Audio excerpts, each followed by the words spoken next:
Desde que eu nasci, eu realmente não me lembro de ter passado por um momento tão caótico quanto esse que nós estamos vivendo hoje. Eu sei que tem muitas pessoas que falam, mas teve H1N1, teve o surto da dengue também, tiveram outros momentos talvez um pouco parecidos, mas cara, realmente ainda assim tão bem distantes, porque em nenhum desses casos o mundo parou, que nem aconteceu agora por causa do coronavírus. Primeiro porque os casos anteriores tinham uma cura, uma forma mais fácil de lidar com o problema de saúde, ou a cura era mais fácil de produzir, porque o vírus era derivado de um outro que já tinha um tratamento, então, enfim, por inúmeros motivos o caso não foi tão grande quanto esse que nós vemos agora, além do fato do contágio, que o coronavírus ele espalha muito fácil, então ele rodou o mundo em questão de semanas, infectou dezenas de milhares de pessoas, gerando a maior crise da minha geração. Então é bem fácil compreender por que esse é um problema tão complexo. A gente está vendo vários países tomando diferentes medidas para tentar lidar com esse caos, porque basicamente nós temos uma faca de dois gumes que gerou um grande conflito moral, ideológico entre as pessoas, onde cada uma acredita que uma forma é melhor do que a outra de lidar com o problema. E por mais que a gente tenha vários especialistas apontando para uma direção ou para outra, ainda é muito difícil de administrar a situação e saber qual a melhor estratégia a ser traçada. Resumidamente, qual é o conflito, As pessoas têm dividido entre a questão de saúde e a questão econômica. O problema é que as duas estão muito interligadas, como a gente vai ver ao longo desse vídeo. A saída mais popular e que, a princípio, mais tem surtido efeito na contenção do vírus tem sido a quarentena. Todo mundo fica em casa. Isso sim, é óbvio, vai afetar a economia, já está afetando a economia não só do Brasil, mas do mundo inteiro. Porém, fazendo isso, a gente consegue achatar a curva de contágio, fazendo com que menos pessoas morram, porque o contágio acontece de forma mais lenta e o sistema de saúde acaba dando um pouco mais de conta, Apesar de que a gente ainda vai ter muitas perdas, elas vão ser um pouco amenizadas porque as pessoas estão em suas casas e isso faz com que o vírus não se espalhe tão rapidamente. Só que a gente não pode ficar em casa para sempre. Na verdade, o prazo para conseguir se manter em casa sem trabalhar, numa época que ninguém está de férias, porque não, quarentena não é férias, é um tempo muito curto. Você não tem muito tempo para conseguir abrir mão do seu salário, da sua renda e se manter na sua casa com os suprimentos que você conseguiu coletar, porque a realidade da maioria das pessoas é viver sempre ali, apertada nas finanças. Isso para não falar dos milhares que precisam vender o almoço para comprar a janta. Então, por mais que seja bonito o discurso de vamos ficar todos em casa e vamos lutar contra esse vírus, na prática não é bem assim. Não é todo mundo que tem condição de se submeter a isso. E o sistema como um todo não vai funcionar se não for dessa forma. Muitas pessoas têm feito a crítica, é muito bonito falar para todo mundo ficar em casa, mas quem faz a manutenção da sua internet não pode ficar em casa, Esses aí tem que continuar trabalhando, porque senão você vai ficar em casa sem internet, como é que você vai conseguir fazer isso? O pessoal que trabalha com delivery também tem que trabalhar, também tem que se expor, Porque senão como é que você vai ficar em casa e pedir a sua comidinha pelo iFood? Os caixas do supermercado precisam estar lá, porque quando faltar alguma coisa na sua casa, você vai precisar comprar em algum lugar. E quem é que vai te atender? Então tem muitos setores que realmente não podem parar e as pessoas que estão trabalhando lá, na maioria das vezes, não podem simplesmente se demitir, porque elas precisam daquilo. E mesmo as pessoas que estão conseguindo ficar em casa sabem que existe um tempo limite até onde elas vão conseguir fazer isso, fora as pessoas que não têm condições de ficar em casa, mas acabaram sendo demitidas porque os seus patrões acabaram tendo o seu comércio fechado, seja de forma opcional ou de forma forçada, ou porque simplesmente não tem mais ninguém circulando na rua, então as despesas não compensam os ganhos, não tem dinheiro entrando. Cara, de toda forma, vai dar problema para a economia. Não tem como a quarentena não afetar pesadamente a economia. Por isso, há quem defenda que a melhor forma é isolar apenas as pessoas do grupo de risco, enquanto os demais vivem as suas vidas normalmente, porque ou a gente morre infectado pelo vírus, a gente, não todo mundo, mas ou a gente tem perdas por causa do vírus, ou a gente tem perdas por causa da economia, pessoas morrendo de fome, não tendo de onde tirar dinheiro, precisando apelar para formas ilícitas de conseguir o seu sustento, o que fatalmente transformará nossa sociedade em um caos generalizado. Mas afinal, qual é a solução para isso? Quem é que está certo? Qual dos dois lados tem mais razão? É realmente muito difícil dizer. Eu já vi pessoas defendendo seus argumentos dos dois lados e os dois lados têm bons pontos porque, como eu disse, é uma faca de dois gumes. A gente pode falar, por exemplo, que precisa da quarentena para que o sistema de saúde não seja sobrecarregado, porém o sistema de saúde depende de dinheiro para continuar funcionando. E a quarentena afetando a economia vai fazer com que a gente não tenha dinheiro para injetar no sistema de saúde, não tenha como melhorar as condições. Da mesma forma, se a gente simplesmente abrir para que todo mundo continue vivendo normalmente, o colapso do sistema de saúde vai afetar a economia de uma forma ou de outra. Então também tem pessoas que defendem uma quarentena vertical, acho que é esse o termo, enfim, uma quarentena parcial. Além dos grupos de risco, você prioriza alguns setores mais essenciais, mas não adianta. No fundo, eu vejo que não tem uma resposta certa. Cedo ou tarde as pessoas vão precisar sair da quarentena. A nossa esperança seria que, enquanto as pessoas estão dentro de casa, uma cura fosse encontrada ou os sistemas de saúde fossem mais bem equipados para conseguir comportar um maior número de pessoas. Só que nem todos os países estão bem estruturados o suficiente para conseguir entregar isso, para conseguir lidar com isso, principalmente num prazo tão apertado quanto esse e num momento em que é tão difícil decidir quem pode, quem não pode trabalhar, como é que vai funcionar o controle do mercado. Enfim, provavelmente muitos de vocês já sabiam de tudo que eu falei até agora, mas eu venho sendo bastante cobrado para me posicionar nesse momento, principalmente por causa da postura do presidente diante dessa situação. Esse realmente é um vídeo complicado e desgastante de fazer, porque não importa o que eu diga, eu sei que vão ter pessoas me interpretando mal ou simplesmente me interpretando bem, mas não concordando com o que eu vou falar e levando de uma forma muito mais negativa do que queria, porque, sei lá, vão se decepcionar, acham que eu deveria ser mais contundente de um lado ou de outro. Acontece que eu realmente acho que nós não temos uma boa solução para lidar com esse problema. Existem sim países que estão tomando medidas diferentes para lidar com a situação do coronavírus, por mais que, como eu falei, a maioria está optando pela quarentena, alguns que não optaram acabaram voltando atrás, os números de mortes e de infectados aumentaram pra caramba, então ao que tudo indica é melhor sim que num primeiro momento a gente endureça o discurso de que se você pode ficar em casa, você deve ficar, mas ao mesmo tempo eu consigo entender de verdade quem acha que essa não é uma solução definitiva e que na verdade a gente não pode simplesmente abrir mão da economia e parar tudo, como se a economia não estivesse diretamente ligada também à saúde. Como se preocupar com a economia não fosse se preocupar com as pessoas, com a vida delas. Porque, como eu disse, saúde e economia andam juntos. Os dois estão intimamente ligados e, na verdade, a gente pode dizer que a economia está intimamente ligada a todas as questões sociais. A segurança está ligada à economia, a educação também está ligada à economia, a saúde, como eu já falei, né? O desemprego, obviamente, a qualidade de vida das pessoas. Por exemplo, de forma simplificada, se você não tem segurança para sair de casa, você não consegue trabalhar. Se você não consegue trabalhar, você não consegue gerar dinheiro, gerar riqueza. E da mesma forma, se você não consegue gerar dinheiro e riqueza, você não consegue investir em segurança. E isso se aplica até para um ANCAP, né? Você não consegue investir na sua segurança pessoal, você não consegue comprar uma arma, você não consegue construir um muro para sua casa. Então é óbvio que a economia é muito importante, assim como é óbvio que não importa que escolha a gente faça, a economia vai ser afetada por essa crise. E vale dizer que muitas dessas pessoas que vêm cobrar um posicionamento meu acerca de todo esse momento caótico que estamos vivendo, poderiam simplesmente me seguir no Twitter, porque lá eu já comentei um pouco sobre o que eu acho de tudo isso. E como eu sei que muitos que estão aí assistindo o vídeo não me seguem no Twitter, deveriam seguir, link tá ali embaixo na descrição, eu vou ler aqui o que eu já falei sobre isso. No momento, a minha opinião sobre o dilema do coronavírus é a seguinte: o problema é sério, a velocidade do contágio desse vírus faz dele extremamente preocupante, por isso acho a quarentena necessária num primeiro momento para achatar a curva e impedir um caos no sistema de saúde. Porém, também precisamos discutir rápido uma forma de sair da quarentena, pois a longo prazo ela destruirá a economia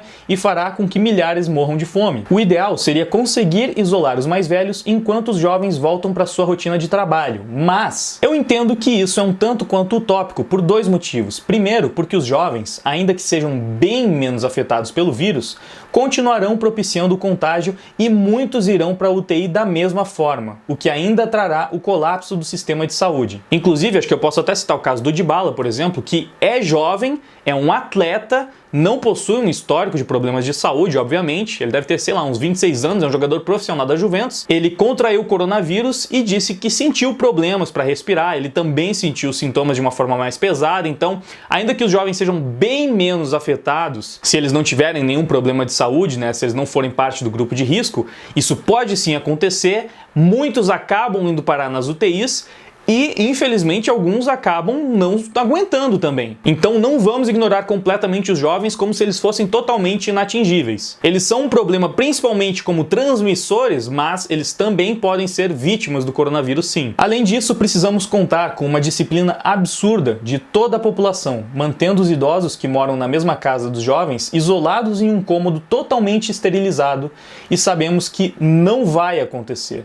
O número de idosos que pegará o vírus sem a quarentena será imenso. Então é um cenário onde aparentemente não há uma resposta certa. Pessoas vão morrer de qualquer forma. Teremos uma crise tanto econômica quanto de saúde. O objetivo precisa ser minimizar os dois extremos. Por isso, no momento, o único caminho que eu vejo é o isolamento parcial. Cada um precisa fazer a sua parte, se cuidar, compreender se está na área de risco e, nesse caso, ficar em casa, enquanto os mais saudáveis voltam para o mercado de forma consciente, evitando o contato com grupos de risco e cuidando ao máximo da higiene. A esperança é que o isolamento inicial dê tempo para o fortalecimento do sistema de saúde e para que o contágio não pegue o país todo de uma vez só. Porém, existe um tempo limite que podemos segurar todos em casa, e esse tempo é curto. Cuide da sua família, proteja seus avós de todas as formas. Se você puder ficar em casa, fique. Se não puder, tenha cuidado triplicado com a higiene. Deixe os caprichos, baladinha, praia, boteco, para depois da crise e foque no que é essencial. Minimizar os danos depende de nós. Nessa thread, uma pessoa fez o seguinte comentário: estamos num dilema que, na minha opinião, melhor sair para trabalhar, pois entra no caso das difíceis escolhas. Se você está num carro sem controle e indo em direção a atropelar uma pessoa, mas você tem a opção de jogar o carro para a direita, que tem 10 pessoas, onde você escolhe? E eu respondi: esse é o ponto delicado. Moralmente, a gente sempre precisa buscar uma solução onde ninguém irá morrer. Mas no mundo real, nem sempre isso é possível, ainda mais numa crise como essa. Qualquer que seja a sua opinião, haverá um lado dizendo que você está errado e que matará milhões. É o momento perfeito para ser oposição, pois sempre haverá o que criticar. Sempre será possível culpar quem está encarregado de tomar as decisões, pois nenhuma decisão será unânime e 100% correta, o que também não significa que não possam estar tomando sim as piores decisões. E acho que essa é a melhor deixa para começar a falar do Bolsonaro, que é o que muitos de vocês querem saber, né? O que eu penso sobre a postura do Bolsonaro diante o problema imenso do coronavírus. Então, como eu disse ali, é um bom momento para você ser opositor ao Bolsonaro, porque não importa o que ele faça, você vai ter o que criticar, porque não tem uma resposta certa. Independente do que ele decida, vão ter pessoas que vão acabar pagando de alguma forma por isso. Seja incentivando as pessoas a irem para a rua, seja incentivando elas a ficarem em casa. Porém, ter noção disso não significa que eu eximo toda e qualquer responsabilidade do Bolsonaro. Olha só, antes de mais nada, eu quero dizer que é praticamente impossível,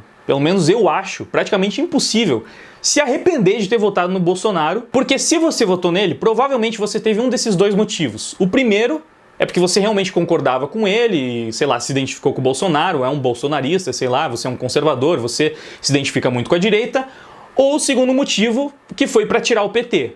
Porque você tinha basicamente duas opções no segundo turno, era Bolsonaro ou Haddad, que é PT, e você não queria de jeito nenhum o PT no poder, então entre os dois você escolheu o Bolsonaro. No meu caso, foi um pouco dos dois. Eu nunca vi o Bolsonaro como o grande salvador da pátria, a melhor opção possível, sabe, um cara perfeito e imune a qualquer tipo de crítica. Não, até por isso eu não criava expectativas assim, cara, ele vai fazer um governo perfeito que não vai errar nunca e que vai tomar só as melhores decisões, vai cumprir todas as promessas que ele fez. Nenhum político nunca fez isso, eu não esperava que o Bolsonaro fosse o primeiro a fazer. Em alguns pontos do governo dele eu fiquei positivamente surpreso, como na questão da segurança. Eu acho que para um primeiro ano ali ele conseguiu fazer mais do que eu estava esperando. Em outros eu me decepcionei um tanto, como nas questões econômicas, apesar de ter tido algumas coisas positivas, sei lá, a reforma da Previdência, ela acabou sendo bastante desidratada também. Mas também já sabia que ia ser muito difícil, o sistema político do Brasil complica muito você mudar qualquer coisa que já está funcionando no sistema, principalmente se de alguma forma você tentar tirar algum privilégio da elite do funcionalismo público, é assim que fala. Mas na questão do trato com o coronavírus, eu devo dizer que fiquei sim bem decepcionado com a forma como o Bolsonaro agiu para lidar com tudo isso. Eu até concordo com algumas coisas que ele falou, como eu disse antes, eu entendo a posição tanto de quem é a favor da quarentena quanto de quem é a favor da economia e por isso acha que o país não pode parar completamente por causa desse vírus, só que a forma como ele falou pra mim foi o pior ponto. E também não é de hoje que eu não sou totalmente favorável à forma como o Bolsonaro se expressa. Agora, eu também preciso dizer que de nenhuma forma eu acho que qualquer outra opção que a gente tinha na época das eleições, opção de verdade, assim, sabe? Sendo realista. Eu sei que muitos aí vão falar, não, porque no primeiro turno pelo menos a gente tinha várias opções. Beleza, você acredita nisso? Ótimo, eu não acredito. Eu sempre vi o voto de uma forma mais pragmática e eu acho que a gente tem opções realistas e opções que estão lá só porque estão. Eu não acho que de alguma forma a Marina Silva, o Meirelles, o Álvaro Dias eram opções realistas. Se você acha, ótimo. Eu não acho. Eu sempre vi que as opções reais, ainda no primeiro turno, de vencer as eleições, eram basicamente 3. Bolsonaro, Haddad e Ciro Gomes. A gente precisaria ser transportado para um universo paralelo para que um desses 3 não ganhasse as eleições no primeiro turno ou não fosse para o segundo turno. Então, já dessas 3 opções, eu realmente não acredito que Haddad ou Ciro Gomes estariam se saindo melhor.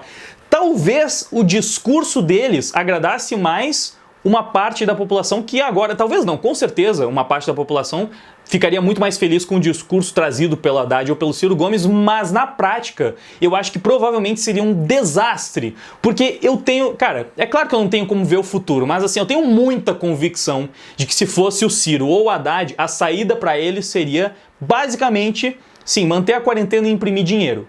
E criar uma crise imensa, muito maior do que a gente vai ter no futuro, né? Tentando manter o preço do dólar mais baixo, né? Artificialmente controlando o preço do dólar, gerando uma inflação nunca antes vista para o futuro, mas pelo menos tentando tirar o deles da reta no momento. Porque é uma crise mundial. Não é culpa do Bolsonaro que o coronavírus se espalhou pelo mundo inteiro. Você pode dizer que é culpa do Bolsonaro ou algumas medidas que estão sendo tomadas aqui no Brasil que você não concorda, por mais que a gente não tenha certeza absoluta de qual a melhor medida a ser tomada. Basicamente, a gente tem muitas convicções e poucas certezas nesse tema. Agora, independente de quem fosse o presidente, o Brasil estaria em crise e essa é a minha opinião. Eu não acho que Ciro ou Haddad seriam melhores para o momento do que o Bolsonaro vem sendo. Ainda que eu também não acho que o Bolsonaro esteja se saindo bem diante de toda essa situação, eu realmente vejo que ele não estava preparado.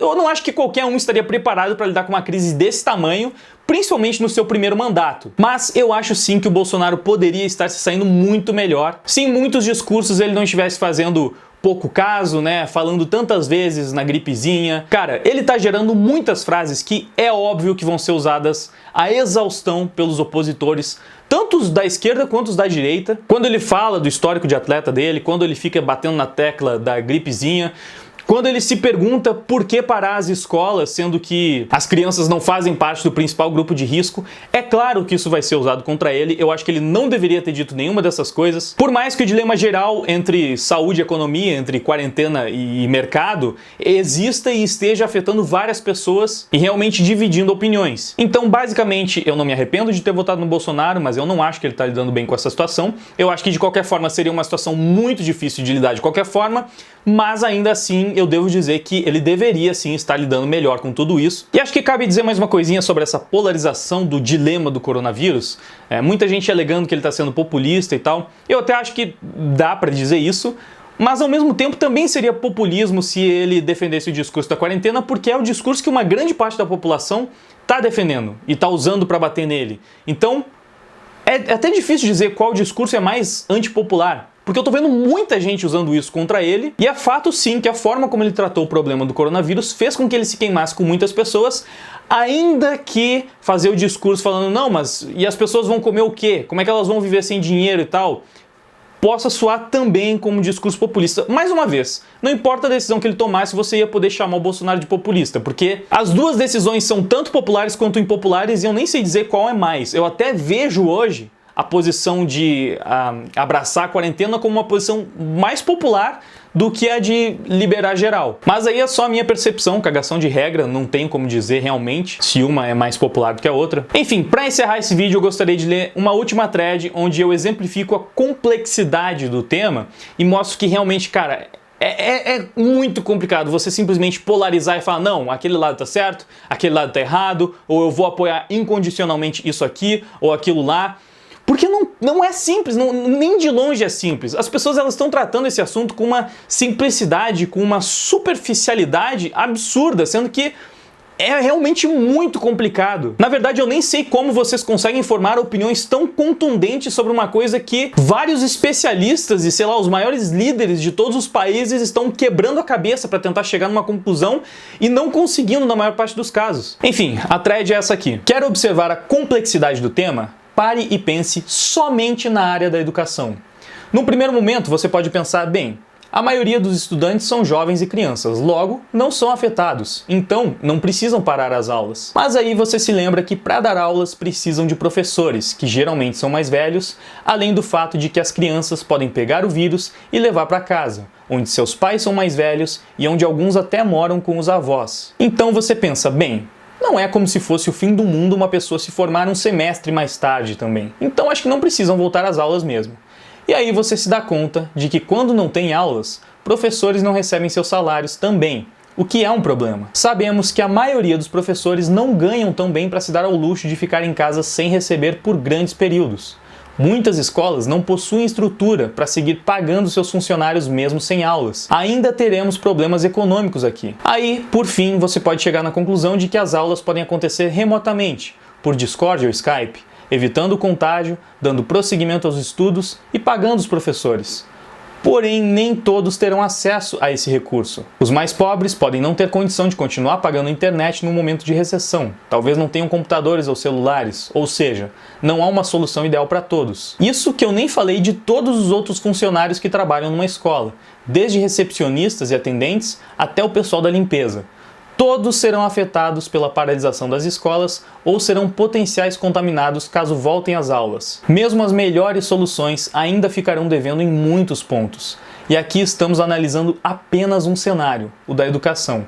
Imagina pensar detalhadamente todas as outras áreas. O caso é absolutamente complexo. Não há uma saída fácil e objetiva de nenhum lado. E mesmo nessa thread eu nem me aprofundei tanto, justamente porque era uma thread, eu não queria que ficasse tão extensa, mas os problemas vão bem além disso, sabe? Para as pessoas que estudam em escolas particulares, que precisam pagar as aulas dos seus filhos, os pais dessas crianças, talvez eles não estejam conseguindo trabalhar. Então, por mais que eles tenham condição de deixar o seu filho estudar numa escola particular, talvez eles não tenham tanta condição a ponto de, sem receber um salário, continuar pagando a escola. Então, se as aulas continuassem de forma virtual, como é que eles fariam para continuar pagando a mensalidade? E se os pais não conseguem pagar a mensalidade, como é que a escola recebe para pagar os seus professores, se não tiver nenhum tipo de subsídio? E mesmo que você pense que de alguma forma o governo tem que se virar e, sei lá, dar um subsídio para todas essas escolas que não teriam as condições, mais uma vez a gente está falando só da área da educação, e a gente precisaria estender isso para todas as outras áreas. E cara, o Estado não gera riqueza. Se as pessoas não estiverem trabalhando, não tem de onde esse dinheiro sair. O dinheiro não é infinito. Você não pode simplesmente sair imprimindo dinheiro e achar que isso resolve todos os problemas e pronto, acabou a crise. Justamente por isso eu acho que Haddad e Ciro Gomes seriam escolhas muito piores para lidar com essa situação. Basicamente, essa é a minha opinião sobre esse momento. Eu realmente acho que é um caso muito complexo para simplesmente você falar, ah, eu sou desse lado, ou eu sou daquele, eu sou contra aquela pessoa, ou eu sou a favor daquela pessoa, e fulano tá fazendo tudo errado, ou fulano tá fazendo tudo certo.